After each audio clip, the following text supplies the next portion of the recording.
Welcome back to the Chatter's Box. My name is Kyle McClellan, your host, and today I'm joined by a former teammate of mine, a World Series champion, and one of an all-time favorite of so many Cardinal fans, Jeff Suppan. Soup, thanks for stepping into the Chatter's Box today. I couldn't wait. I tell you, I got to tell you a quick story. Okay, that's what we do. That's why we're here. Let's get started. That's why we're here, yeah. So starting pitchers, you typically will give another starting pitcher a fastball. Okay, to bunt. Right. So I was playing a game, and Waino started, and he gave me a fastball. Boom, I laid a bunt down, and then I gave him a fastball. He laid a bunt down. Okay. He ended up leaving the game early, and then you came in the game with your super sinker, right? So relievers, for anyone who doesn't know, relievers want the strikeout. That's right. Right? So they're not giving anybody a fastball. And you threw a super sinker off my fingers, and it actually, forever, I couldn't bunt. I was like, and that was a pretty decent bunter. I love that. I didn't know that. And I was like, boom, and it got me so good. And from then I was jabby. I was jabby McGillicuddy. But I never forgot that. It was a great sinker, and I think you struck me out. Well, I was going to say, what was the result of I think it was okay. Yeah, I think once you so threw foul ball first one? Yeah, foul ball first one, and then I couldn't even touch it. I was afraid to stay in there. I love that. I'm glad you started with this. That makes me feel good. So a couple things I gotta say on that. Adam Wainwright, I always told Waino, I said, if I ever face you, I will make you acknowledge me. Because he gets up there, he's got his hat's all curved down, and he stares and he won't acknowledge the hitter. And he was like, "We'll stand there all day. I won't." And I said, "No, I will not get in the box until you give me a head nod." He's like, "No, I won't do it. I'm a fierce competitor. We're not friends on the field." Yeah. And I always thought that was funny on that. Then the starting pitcher thing, that's a legit thing. You're like, hey, throw me a fastball away. Let me roll over to short or second base and then go from there.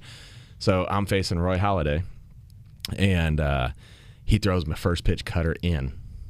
And I look back, and Ruiz is catching, and I was like, so that's what that cutter's like, huh? And he goes, don't let him see you talking to me. He's going to drill you. And I was like, okay, that's noted. Here we go. And he threw me, I think, of a curveball after that, and it was a battle. And I was just like, there is no etiquette from Roy Halladay. He is here to absolutely destroy you. Well, and that's the thing, right? So, excuse me, if you pitch me inside, I'm pitching you inside, right? So as I got later into my career, I was just like, I'm not even throwing pitchers fastballs because the reality is what's the one pitch we work on hitting? It's fastball, just hitting fastballs. We don't really work on the curveball, changeup, slider. I threw everything. Like, why are you throwing me the fastball? I'm like, I get you out with a little flipper, curveball, little changeup, little cut fastball, and but I will say this. I pitched my whole career, and it got in my head a little bit. I'm like, I haven't given up a home run to a pitcher yet. And Waino, Waino got you? He unbelievable. Swung at the first one, hit, I think it was here even, and I was so mad. And then I had to strike him out every single time I faced him after that because I'm like, it's on. Yeah, but he doesn't care because he hit the home run. He got me. He got that on That me. was worth it. I made it all those years. Like Steve Traxel, I still sent him flowers and all that stuff. And because, go ahead and explain I hit two off him. Your only two. My only two. 2 different years. And it was funny because when, in 2004, when Larry came over, he made a comment in the paper, like, about the standing ovation, right? So it was like, and I was in the middle of like an 0 for 30, 0 for 35, I don't even know. And Dave McKay was like, hey, Soup, how many pitchers can say they went 0 for the season? I'm like, you're right. I don't even need to get a hit. I'm not even trying. And certainly wasn't fast, right? So, I mean, but I could hit the ball. And so I ended up getting 2 hits that day, and I ended up with 4 on the season. I knew I had a bad year. Swinging the bat, but it was productive outs, right? And so then the next year, after everyone was getting curtain calls, so I was trying so hard to hit a home run. I'm like, I just want a curtain call, and I'm trying to hit it. And it was the game was in the old Bush, so no, it had to be 04. 04, yeah. No, wait. No, maybe it was the new Bush. I don't know now. I don't know. Anyway. I ended up getting one. It might have been 0-2. I just choke up on the bat. I hit the ball, and I put my head down and run because I can't. I'm slow as molasses, so I'm like, I better get to second. And I look at the umpire, and he circles it, and I just run as fast as I can around the bases, and I hit home plate, and I realized I hadn't been breathing, and it was like I hit home plate, and I'm like, and then the next year it was in the playoffs. That was definitely 05. Yeah. And I got him, and. but it was a lot of fun. It Did was you a get lot the of curtain fun. call? I did. I think I got them did. on both. Yeah, I think. why wouldn't you? Yeah, I mean, come on, boom. Right, It wasn't like elaborate. I wasn't waving everybody, but I gave the tip of the cap, and but it was fun. Now pitchers don't really hit anymore, right? Yeah, it's a little different. Well, we're gonna see if we can find that video. I'm pumped that you started the whole thing with that, and you didn't tell me that beforehand. I did not. No. And I'm I glad kept that was back pocket. Yeah, I'm glad that. However long it's been, 10 years, like that's still in your memory. That's awesome. I love that. We're gonna have to find that video. Yeah. Well, tell the fans what have you been up to? What have you been doing since you left baseball? You left here in St. Louis. We talked a little bit about your family, but give a little update on what's going on in Jeff Suppan's life. Yeah. So I basically, when I came back here in 2010. That's when we first played together. I was really trying to stay on the team, I mean, but I was having my decline in skill, and I ended up, but I wasn't done playing, right? So I ended up going to the Giants, and I went to spring training. Vogelsong beat me out of a job, which he deserved. He threw the ball great. And then I ended up playing the entire year in the minor leagues in 2011 with the Kansas City Royals, and it was funny because all these players were getting called up, and they were telling all these stories about me, right? And so when I went down there, our assistant general manager at the time, who's now the GM, JJ, he was like, "Hey, I need you to mentor the players." I said, "No." He's like, "What?" I go, I'm not a mentor. I'll be a veteran player, and I'll teach these guys everything I know, but don't call me a mentor. I'm a player, okay? So all these players start going up, and then they asked me, my pitching coach, who I had used to play with, he said, "Hey, would you coach?" And I said, "I'm not a coach." I go, "I am a player. When I'm done playing, I'll discuss it, right?" So I ended up playing the whole season in 2011. And then with the Royals, and then 4 years later, they ended up winning the World Series. Just saying, you know what I mean? But whatever. You did a good job. And then it was funny. I'm still not done. So when I called my agent, this is 2012, I said, basically, I said, you call every team. If everyone says no, then I'll retire. If there's one team that says yes, I'm going to play, because I'm going to play till I'm done. And so I go to I end up signing in San Diego. And to be honest with you, when I was in Kansas City in 2011, I'd never been off a roster since I was 20 years old. I didn't know how hard it was to get on a roster. Yep. No idea. Yep. So when I go to San Diego, I'm like, there's really no way. So I got a hotel. I mean, in 2011, I stayed in the hotel thinking I was going to get called up. And then in 2012, I ended up in Tucson just getting an apartment. I ended up getting hurt.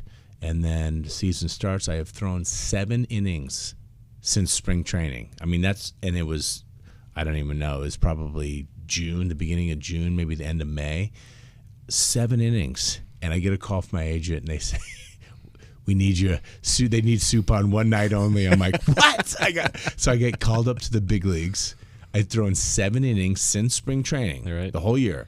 And I faced the Milwaukee Brewers, who I'd been on that team for 4 years, humping up, throwing 87. I threw a 5-inning shutout, got a knock. And I'm like, oh, my gosh, I couldn't believe it. And they're like, you want to stick around? And I'm like, yeah. So I get a few more starts. I get to 140 wins in the major leagues. And I got these 10 days that I was short. And I always knew I was short. I got those back. And then when they called me, it was after Memorial Day, they called me and they said, "Hey, can you come into the stadium?" And I happened to be in LA at the time at home. And I said, "You can just tell me, And they said, "Well, we're gonna let you go." And I'm like, "All right." And it was done. It was beautiful. So then the next year, I spent the whole year in my restaurant working. And our family had just started, so my son was born in 2011. My daughter had been born in 2009, so they're getting older. So I worked in the restaurant. We ended up selling the restaurant. And that was Soup's Kitchen, which Soup Sports Grill. I mean, we could have been a soup kitchen. Okay, I thought it was Soup's Kitchen. I would have fed the poor. Yeah. But I know there was a ton of fans here that were huge into that. So I think a lot of people would love to know the status of that. So how long did you have it, and then before you sold it? Yeah, so we operated for about 7 years. Okay, maybe 8. We owned it for 10. the property, and it was beautiful. I had Busch Stadium. Any Cardinal fan in LA, if you came in there, you're like, what? And but we had a lot of Cardinals memorabilia, or and other memorabilia from the area.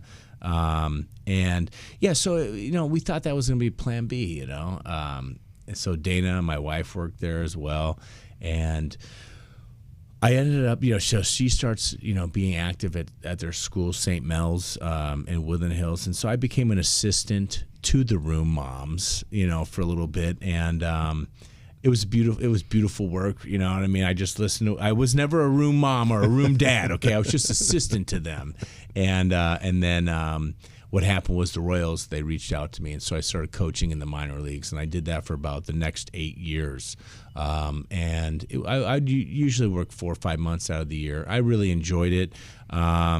It was hard work, and it was a way to stay in the game. And then basically, we decided that we're just going to, stay home. I basically do what you do. I coach my son and my daughter in softball and baseball. I'm an assistant coach in basketball. That's her sport. So I do that. But our kids' lives, it's tough to grow up right now, and so I already have my career. So I'm getting, actually today we have a girls softball game against St. Didacus. I'm not there, and so hopefully the team does well. So I mean, basically, Dana and I we're living in California still, and our kids are very involved in their lives, and we'll see. When they get a little bit older, maybe I'll get back in to professional baseball, but or I could be coaching high school. I don't know. Yeah. Well, what is this like from an alumni standpoint coming back to St. Louis? You played in so many different places. What's it like coming back to St. Louis? You're getting recognized here today. This is going to air in May, but we're recording this in April when they're having you in and kind of featuring you for tonight's game. But what does that mean to you to get that call to come back here and to walk back into the stadium? Yeah, I think any player, anyone who's from the area or anyone who's played here, they know, and everyone's heard it, right? So it's very true. Right, the feeling, the sense that you get when you come back. My brother was texting me. My brother, he runs manufacturing all over the country, and he's a brilliant mind, and so he's actually works out of Kansas City sometimes. So he's like, hey, I'm driving up. He goes, what's it like? Because we went to the game last night. I go, it's just magical. Mm-hmm. You know what I mean? And the kids and I were walking over. Last night, it's just the history. It's just I can't really describe it, but it's always great to come back, and because it's just baseball. It's just a baseball town, and the fans have always supported the team. And you don't have that everywhere. Yeah. You get, when you're doing well, you get it. Obviously a lot more, but it's very consistent here. Obviously you're going to get a few boos here or there, right?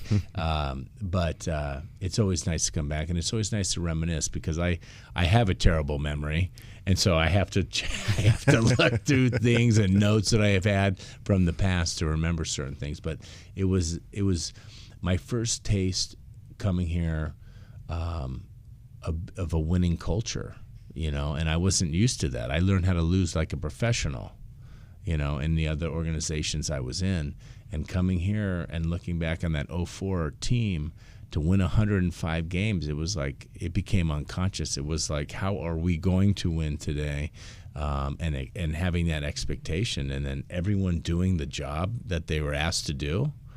It's amazing. It was amazing. Like on other teams, like, hey, you have a great sinker. You got to, your third baseman, he doesn't have really good hands. You got to strike out more guys, you know what I mean? But when you come to St. Louis, no, they're going to make sure you got a third baseman and a shortstop who have great hands. You can throw your super sinker, get your ground balls, and they're going to take care of it. You know what I mean? Like, I honestly, there was days that I didn't even know. I mean, I knew what I was supposed to do. And there was times that Tony, he would go through spring training. It would be so confusing. our bunt defense? I'm like, wait. So X going to set up here, and then he's going back there. And it didn't matter. Just make the pitch, right. and your 2 Golden Gloves on first and third will take care of that. And your Golden Glove behind the plate will tell you where to throw the ball. And it was easy. It was fun. All you had to do was worry about executing your pitches, which you don't get that in many places. And that was a special time. And the organization has had a lot of years like that where it is that way. Yeah. It's hard to do it every year, but I mean they've had a lot of years of winning like that. Yeah. So I want to talk on the 04. I mean you're in here 20 years of that 04 team. Yes. I mean we had our 10-year reunion, a couple years ago for the 11 team, and I was like, man, it's hard to believe it's been 10 years. And you walk in there and you pick up with the guys just where you left off. You felt like you were just on a road trip. Maybe you were hurt that road trip and you were off, and then you caught up with the guys. The jokes are still funny. Only people in that room are the only one that gets those jokes. And to get back around that team, but that 04 team was special to win that many games. And like you said, that lineup was loaded and that roster was loaded. But what do you remember, like when you think about the 04 team, what is it that sticks out to you that you still to this day remember like it was yesterday? So I remember it was because I'd never experienced this before, but let's just start out in the very beginning. So Tony used to have the whole team go on spring training trips the last week of the season. So I never, ever experienced that before. So I'm like, all right, I'm not pitching. I'm going to, we're going to Vero Beach for the Dodgers. And we're sitting in the bullpen. And I got Matty Moe and Jason Marquis, and Matty Moe. He has all these games. I couldn't even keep up. They were funny, but like, making up names. And so we're all of a sudden we're like Jason Marquis gets his nickname of Keister during this game, right? And it was funny because you don't get that all the time in professional sports. You don't get that kid stuff. And we started experiencing that, and it became like there was 5 starters that never missed a start. I think Carp toward the end, like in the playoffs, got hurt, but like everyone almost threw 200 innings. And so it was a tight unit. And I remember my very first game here as a Cardinal. So Dave McKay. Cody McKay was the catcher, and so I pitched, and I have a rough first game. He ends up coming in after me and pitching, and he threw a knuckleball, and I'm like, what? It was against the Brewers, right? And so everyone, we just we were, like I said, we were this unit, so hey, dude, just move on. And so all of a sudden it became like this winning train, and Tony did a great job of basically, if the starters were struggling, he put more pressure on the offense. If the offense was struggling, he put more pressure on the starters or used the bullpen involved. So we just it was just, like I said, it was unconscious, a great team. We had great team dinners and all that stuff, and then we go to the playoffs. And I'll be honest with you, I hadn't pitched in 2 weeks. And it was against the Dodgers. It was the most nervous I ever was getting ready for a game. I'm talking waves of nerves. And just put it this way, it was in L.A. where I'm from, and I told my wife, I told Dana, I said, listen, I'm not going home. I go, this is a road trip. I want to separate everything home about this. So we were staying at this hotel, which is right next to the mall, and I hate the mall, and she loves the mall, and. We're sitting there. I was so nervous. I said, hey, you want to go to the mall right now? And she looks at me like, I'm like, what? You want to go to the mall? I go, I need to go to the mall. I had to get out of the house and walk around. I'm talking about waves of nerves. Yeah. And so that first game, through a slider, I think it was down and into Isturis, and he pops it up. And he might have been the first or second batter. And all of a sudden, it just was a normal game. And then it dawned on me. All those years I would watch the playoffs, and I'd watch the World Series, and I'd listen to the announcers, and I'd say, oh, my gosh, it's so magical. That's so magical watching. Those guys are so smart. Look at how the announcers are talking about them. And once I played in that first playoff game with all those nerves, so that first pitch slider down into his turret, he pops it up, I realized it's just like every other game. It's just the surroundings have changed. And so I used to say this expression, biggest game of the year. And so biggest game of the year. And that year, it was Game 7. And it was against Roger. I was throwing against Roger, and we're walking out. I don't know why I'm walking with Keister, Jason Marquis, but he looks at me and goes, "Soup, it's Game 7. You know, it really is the biggest game of the year." I go, "Yeah, but you don't get it, because every game that you play in is the biggest game of the year. Then you're prepared." Mm-hmm. And so we ended up winning that game, and I got a squeeze bunt off of Roger, which was, he didn't have the sinker like no, I had. he didn't, but I got to every pitch in his repertoire, I'll tell you that much. And he beat me, I think, every single time that year. And so that was the game. Scotty hits the home run down the left field line. That was probably one of the few playoff games I actually won. You know, I mean, the team won, but I actually got the W. And it was the first time my brother and my two brothers, my sister, my three brothers, and my parents came in the locker room. And looking at my brothers like a kid in a candy store, I never brought my family in the locker room. It was like, that was the office. I'm not bringing. I mean, you didn't take me into the tower, Dad, when you were an air traffic controller. You never took me into the bakery. You know, you never. And I brought him in, and I realized, man, maybe I missed out on that a little bit with the family. But I would bring them in way before the game, you know, or way after. And then we go to the World Series, and it was a little bit of a letdown. And to have such a good team and go almost like against destiny, right? Yeah. So everything was not in our favor. Right. And even though we had the best team, and it was funny, I was listening, went to the writers' dinner this past winter, and Tony made a comment, and it was a little embarrassing. Like, you were like embarrassed, like we didn't show up, you know. But you have to give a lot of credit to the Red Sox out of the year. They were on fire. Yeah. They were on fire, and we couldn't do anything. But it still doesn't take away from the year, the team. And I don't know where we ranked, but I never even realized this either. That it's like an all-time type Cardinals team, mm-hmm. like with the number of wins and what have you. But it was my first taste of basically a winning culture, and it was awesome. And I wanted to win every year after that. Yeah. I want you to talk a little bit about Dave Duncan. And I know when he was here, Dunk got so much credit, and deservingly so. And, you know, when the game is so different now. The pitching is so much different, all that. And your style, I feel like your style is very similar to mine. Pitch to contact, keep the ball on the ground. You know, you got some wrinkles in there you can throw. It was like perfect for Dave Duncan, you know, and what he was looking for. So obviously that wasn't by mistake that they're bringing over and putting you with Dunk. What was Dunk's influence on you, and just talk a little bit about your guys' relationship? Yeah, you know, it's funny because, you know, as you know, he was a man of few words, mm-hmm. right? But he didn't have to say many words. I mean, it was just the respect that he had from everyone, and Tony was incredible. And he basically he would have been tougher for me if I was younger, you know. So like, you may have had a little bit of different. You were younger, mm-hmm. like, you know, I had come over. I was 28, 29 years old. Like I had innings under my belt, and but I will say this with Dunk. You knew he was with you every pitch, and I can't say that for every single pitching coach I have ever had. I've had pitching coaches that give you a great scouting report, and then when you look to them in game, crickets.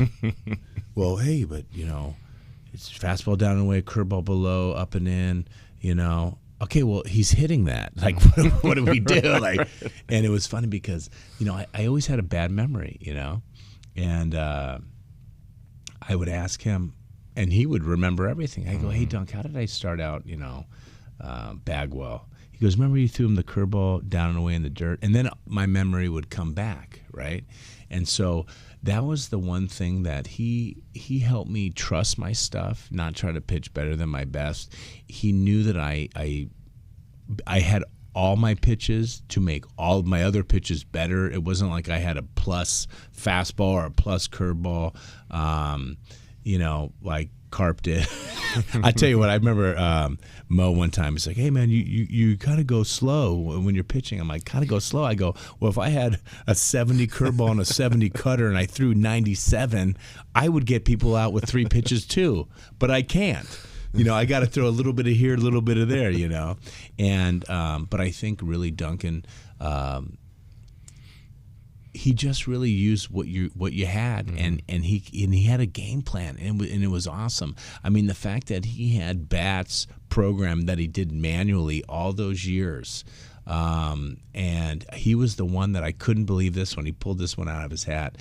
We were playing against Colorado, and he told me, Helton, he goes, "You got to throw him fastballs inside." I'm like, "What?" I go, I can't throw a fastball inside to him. He goes, "Trust me, you got to throw fastballs inside." He doesn't hit fastballs inside. Fastballs inside. Fastballs inside. All right. It was like first and second. I'm like, fastball inside, popped it up. Okay, all right. So then I had another situation. I had, maybe a runner on second and third. Fastball inside, swung through it. From that point on, it was like those little nuggets that he had that he could share with you. He's with you every pitch. He wasn't like gonna go over mechanics like till the day, and to me that's a little unnecessary, right? But it was funny. There was times with Jason Marquis, Keister loved to throw, and he would keep throwing, and Dunk would be like, "Dude, that's it," and just walk out away. of the bullpen, whatever. You're going to keep throwing. But I think for me, he was probably one of my best pitching coaches, if not the best, at that moment in my life. Like I told you, every pitching coach can give you something. Every coach gives you something. I was a mature mind, and it was at the point where I had command of my pitches. It was awesome. I try to reach out to him, once or twice a year through a text just to see how he's doing. And I really wish I could have had him for a lot of years, because I think it would have been a lot of fun. Yeah. When you talk about your first kind of exposure to winning organization, I want to kind of go back on that a little bit. That intrigues me because I've heard it from several other people, players that have come over here. I was fortunate. I got drafted here, came up here, and it was just kind of what I knew. When did you first recognize that? Like, when did it stand out that, like, man, things are different here? And was there a couple things you could point to? I know you gave a couple examples of, having Gold Glovers all over the place, but when was it in spring training? Was it during the year that you were just like, man, this is different? And then how did you see that going forward with the other organizations you went to and able to take some of that with you? Yeah, obviously people make the party, right? So you got to have the players, right? So you can have the greatest organization in the world. You don't have the right players, and I'm not talking about Hall of Famers, and I'm not talking about Cy Young Award and batting titles. I mean, you got to have players that buy in, right? So I started noticing in 1998. I was with the Arizona Diamondbacks, and so that was the year of Mark McGwire hitting 70. He hit 5 and 6 off me. My bad. I had him. I sent a jersey over years later, and I told him, I told our clubhouse guy in Kansas City, Chuck Hawk. I said, Chuck, you gotta ask Mac to say to Soup, thanks for 5 and 6. Okay, just please do it for me. So he did it, and people still get a crack up. Yeah. And I tell them that story, like, he didn't come up with that. I came up with that. But I started noticing it. So I was here. It was a day game, and there's 50,000 people at the stadium. So and it was hot. It was hot. I started noticing when I went to Kansas City, and when we come over here, it was just a different style, and it was noticeable by players, and it was noticeable by how the fans were. And so you got those two. You got to have the organization. You got to have the support, the fans. You got to have the players. And then once I came here to experience it, now there was all different. There was new players. Like, it wasn't the same team every year. But I think with Dunk and Tony and Walt, and in that era of Cardinal baseball, they were bringing in the right pieces to the puzzle. They had enough to where it wasn't like playing checkers all the time. They could play a little bit of chess because they locked this guy up, they got this guy. But I think every Cardinal organization, let's say generation, has had that. Like Mo's done a fantastic job, and Branch Rickey was here, right? I mean, he did, and so you start to see that, and I just think it's a culture that is almost it was just started and it's continued. I noticed it with the guys who I play with because we bought in and we wanted to be good teammates. I mean, when you talk to any veteran who's been around, what are the two greatest compliments? I tell my son Brody and my daughter Finley, good teammate and pro. You're, and you would ask the teammates that I had while I was here, they would all say the same thing. Everyone believed it, and they bought into that. And it doesn't mean I may have not been the greatest teammate for you every time, and vice versa. You know what I mean? But there was that mutual respect, and then when it was real, we were there. You know what I mean? Even though I only played with you 2 months, right, a month, or whatever. But that was a real thing, and I think I experienced it day one, And that's passed down, right? So like when I think about my experience in the locker room and the lessons I learned, a lot of it goes back to that team, that 04 team, that tight-knit starting rotation you were talking about. Chris Carpenter's relatively new to the organization at that point, right? And he's come from a different organization that does it a different way. He comes in and he gets around that. Chris Carpenter leads that locker room for the next 10 years and implements those things. The starting pitchers going out and watching each other throw bullpens, the tight-knit, the going out to dinner. And that happens in other teams, don't get me wrong. But there was something different about that in the way the starters hung out together. And the reason I ask you that is because when you're talking, like, I know it was referenced that the 04 team and the way Mike Matheny did things and, in that 02, 03, 04 era, 05, 06, this is how we did things there. And at that point, look who you had. You had a young Yadier Molina. You had a relatively young Chris Carpenter in terms of time here in St. Louis, a young Adam Wainwright, who was the backbone of this organization going forward, who passed that on for generations. So that team you guys had was fantastic there, but I think it had a huge contribution to the next generation of players that came up, and the Cardinals cultivate that, right? Like they understand that you got the same coaching staff with Tony and Duncan. They see like, hey, we got something special here and something going, and we're gonna continue to make sure that this stays on track and we can add the right pieces that are gonna because we like what we have. I always heard about Matty.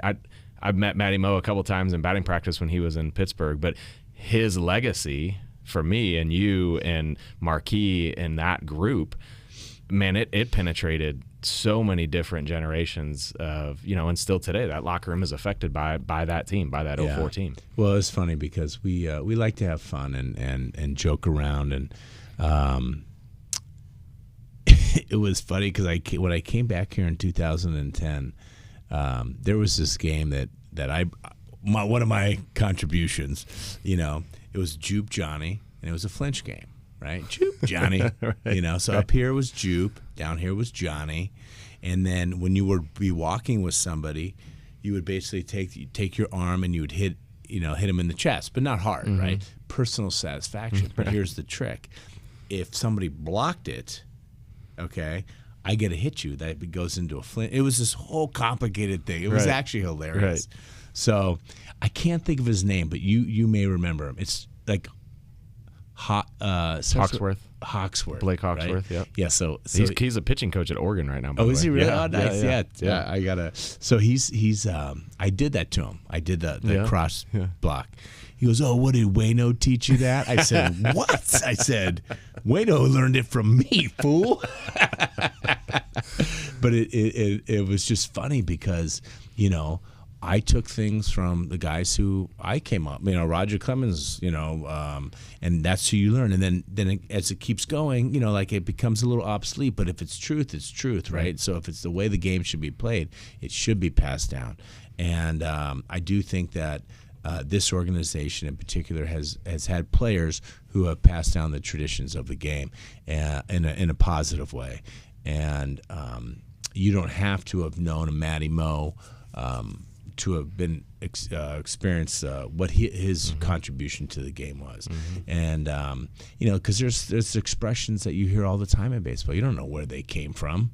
You know what I mean? It could have been, Connie Mack. You got it. And it's still around.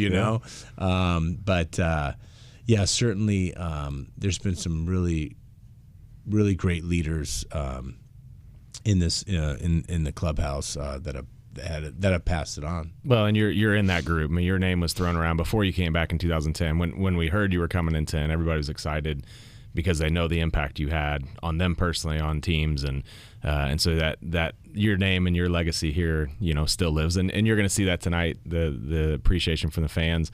One last quick thing, and we'll get you out of here because I know you got tons of things to do today. But how you feel about the first pitch? You able to make it? Yeah, I have some concerns. It's my third. This will be my third one. Okay. I'm hoping for, I'm really hoping for some good spin rate on my fastball. Yeah, I've really that's been a big working thing on now. that. Yeah, right. And I'm hoping that I don't get the cut. I've been doing a lot of heavy balls, so I'm getting a little cut on my fastball. But you're going all the way to the top. Oh, I have to. Yeah, no, actually, one year I did it. It was the playoff game. It was that year you guys won the World Series. So I had a lot of things going on at that time. So I had just played for the Brewers for 4 years, right? And so I was still an active player. Right. And then I come out of and so I had it all mapped out. So I was going to wave to Ned, and then I ran to the mound, and then I waved to Mike, his former teammate. No, that was Tony. I'm sorry. Yeah. And so I waved to Tony and Dunk, and then I kind of did a boom boom, threw the pitch, ran off the field. And wasn't really thinking much about it, but I've had a lot of time to think about this one. But I don't even know if I'm doing it now because they may have switched it around. Okay, it may just be a truck ride around. So, but I'm ready. I mean, I'm ready. But that's what I was going to tell you. I didn't want to screw up the mound for Carp. He was pitching that day. And so I'm it's the big leagues, though. They'll come grooming after you're done. Yeah, it is the big leagues. 100%. 100%. Great statement right there. And so I ended up throwing the pitch. And so, my thing was when I was a starting pitcher and I was playing, I was like, look, if you're starting this game, I'm not talking to you. If you talk to me, I'll talk to you, but I'm not going to put things in your head. And I wanted that same respect, right? So, if I'm starting, don't talk to me about what, the 3, 4, 5 guys doing. I don't want that in my head. I already have a game plan, and I'm getting ready. So it was funny. So I walked down, and I was just trying to stay out of the way. They're getting ready for a playoff game. I think it was game 7, maybe. I'm not even sure. So Carp walks around the corner. Hey, Soup, what's going on? I'm like, hey, Carp, good to see you. But it made me feel good. But I was gonna not say anything, But you do get those little moments from time to time, which are definitely enjoyable. But we'll see. That's deserved. Yeah. That's deserved. Well, we appreciate it. Thanks for stopping by. Thanks for being a part of this. Always great to catch up. I'm glad Cardinal fans get to hear what you're up to, what you've been doing, and hear some of those stories. So you can listen to any of the podcasts that we have done on anywhere it's available for your major podcast platforms, or you can watch it on the Cardinals YouTube channel. We're on 3 years of this podcast, so there is over 30 episodes that you can get caught up on and see some of the past greats, some of the current players, and anywhere in between. So thanks again, Soup, for being here. And next time I'm going to get your makeup guy. I'm going to get some more makeup on. Well, when you're on TV, the YouTube channel here, it's a big deal. You got to, there's a couple hours of prep, getting ready for this. Can I get some color? I feel like I'm a little pale right now. We can work on that. You got that? All right. Thanks again, Soup. All right. Thank you.